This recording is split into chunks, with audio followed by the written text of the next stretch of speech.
السلام علیکم ورحمۃ اللہ وبرکاتہ۔ حمدا و مصلیٰ اما بعد فاعوذ باللہ من الشیطان الرجیم۔ بسم اللہ الرحمن الرحیم۔ انا انزلناہ فی لیلۃ القدر وقال النبی صلی اللہ علیہ وسلم من قام لیلۃ القدر ایمانا واحتسابا غفر له ما تقدم من ذنبه اللهم صل على محمد وعلى آل محمد كما صليت على إبراهيم وعلى آل إبراهيم إنك حميد مجيد اللهم بارك على محمد وعلى آل محمد كما باركت على إبراهيم وعلى آل إبراهيم إنك حميد مجيد۔ محترم سامعین، برادران عزیز، انشاءاللہ زیادہ وقت نہیں لیا جائے گا، 15 سے 20 منٹ میں بات کو ختم کر دوں گا۔ آج کی رات بفضل خدا ایک مبارک رات ہے۔ اللہ کے فضل سے آج قرآن کی تکمیل ہوئی۔ آج اللہ کا ہم شکر ادا کریں، اس لیے کہ جب قرآن کی تکمیل ہوتی ہے تو یہ قرآن کی تکمیل ایک دعا کی قبولیت کا وقت ہوا کرتا ہے۔ آج ہم نے 19ویں رکعت میں اپنے قرآن کی تکمیل تراویح کے اندر کی اور 20ویں رکعت سے دوسرا قرآن شروع ہوا۔ حضرت مفتی شفیع عثمانی رحمۃ اللہ علیہ ایک بات فرمایا کرتے تھے کہ قرآن ختم کرنے کی چیز نہیں بلکہ زندگی کو قرآن میں ختم کرنا ہے۔ یہ حضرت کی بات تھی۔ دیکھیں، تراویح ہمارے نبی نے سنت کے درجے میں ہمیں ضروری قرار دیا ہے۔ یہ تراویح جس کے 30 دن کے حساب سے 1200 سجدے بنتے ہیں، ہر سجدے پر 1500 نیکیاں ملتی ہیں۔ وسجد وقترب، اللہ نے فرمایا سجدہ کرو گے قرب اللہ کا حاصل تمہیں ہوگا۔ اب حضرت ڈاکٹر عبدالحی رحمۃ اللہ علیہ ایک بات فرمایا کرتے تھے کہ اللہ نے پہلی بات تراویح دی تو اپنے قرب کا ایک بہت بڑا ذریعہ دیا، اس لیے کہ عبادتیں جتنی بھی ہیں ان عبادتوں میں سب سے اہم عبادت سجدے کی ہے، اور تراویح کے 20 رکعت میں 40 سجدے بنتے ہیں تو 40 قرب اللہ کا ہمیں ملتا ہے۔ اور تراویح میں صرف سجدوں پر بس نہیں بلکہ یہ بھی حکم دیا گیا کہ تم اس 20 رکعت کے ذریعے سے ہر دن 20 رکعت پڑھنا، پھر انہی 20 رکعت کے ذریعے سے تم اپنے قرآن کی تکمیل کرنا۔ حدیث میں آتا ہے کہ اللہ تبارک و تعالی کسی چیز کی طرف اتنی زیادہ توجہ نہیں لگاتے جتنا تلاوت کلام اللہ کی طرف توجہ لگاتے ہیں۔ اب قرآن کے ایک حرف پر 10 نیکیاں، اور وہ بھی نماز میں پڑھی جائیں تو اور زیادہ، اور وہ بھی قرآن رمضان کے اندر نماز میں پڑھا جائے تو اور بھی زیادہ اللہ کی طرف سے ملتا ہے۔ تو اس لیے تراویح کی جنہوں نے بھی پابندی کی، اللہ کی طرف سے، فرشتوں کی طرف سے، نبی کی طرف سے، شریعت کی طرف سے، ان کے لیے ایک بہت بڑی مبارکبادی ہے۔ جنہوں نے پابندی کی ان کی بھی تکمیل ہوئی، اور جنہوں نے نہیں پڑھی وہ تو ثواب سے بالکل محروم رہے۔ اللہ ہمیں نماز کی، تراویح کی، قرآن کی پابندی کرنے کی توفیق عطا فرمائے۔ اور دوسری بات، آج کی رات یہ 27ویں رات ہے، بفضل خدا ہمارے قرآن کی تکمیل ہوئی ہے۔ اللہ کی یہ ایک سنت ہے کہ جب قرآن کی تکمیل ہوتی ہے تو اللہ اس وقت دعا کو شرط قبولیت عطا فرماتے ہیں۔ یہ وقت اجابت دعا کا وقت ہے، دعا کے قبول ہونے کا وقت ہے۔ اور ہمارے یہاں اکثر جگہوں کا معمول یہ ہے کہ 27ویں شب کو قرآن کی تکمیل کی جاتی ہے۔ تو حضرت مفتی تقی عثمانی صاحب، شیخ الاسلام، شیخ العرب والعجم، حضرت فرمایا کرتے ہیں کہ اس رات میں اگر قرآن کی تکمیل کی جائے، اس بات کو حضرت کی بغور سنیں، اگر اس رات میں قرآن کی تکمیل کی جائے تو مقام کچھ اور بڑھ جاتا ہے۔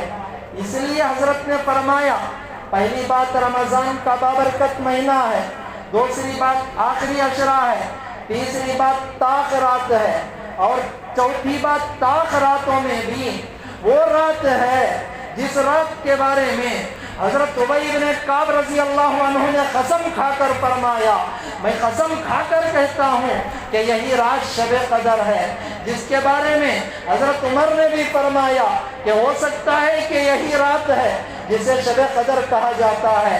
حضرت شاہ عبد القادر جیلانی نے بھی فرمایا کہ یہی رات شب قدر ہے۔ حضرت شاہ عبد العزیز نے بھی فرمایا کہ یہی رات شب قدر ہے۔ پھر حضرت نے دلائل کے طور پر یہ بات فرمائی، اللہ تبارک و تعالیٰ نے قرآن میں اِنَّا أَنزَلْنَاهُ فِي لَيْلَةِ الْقَدْرِ کا سورہ نازل فرمایا۔ اس سورہ کے اندر 3 مرتبہ لیلۃ القدر لیلۃ القدر لیلۃ القدر کا لفظ اللہ نے استعمال فرمایا۔ اب لیلۃ القدر ان الفاظ کے اندر 9 حروف آتے ہیں، 3 مرتبہ کو 9 میں ضرب دیں گے تو 27 بنتا ہے۔ حضرت نے دلیلاً فرمایا کہ جب حروف 27 بنتے ہیں تو یہ رات بھی 27 میں آتی ہے، تو گویا یہ رات شب قدر ہے۔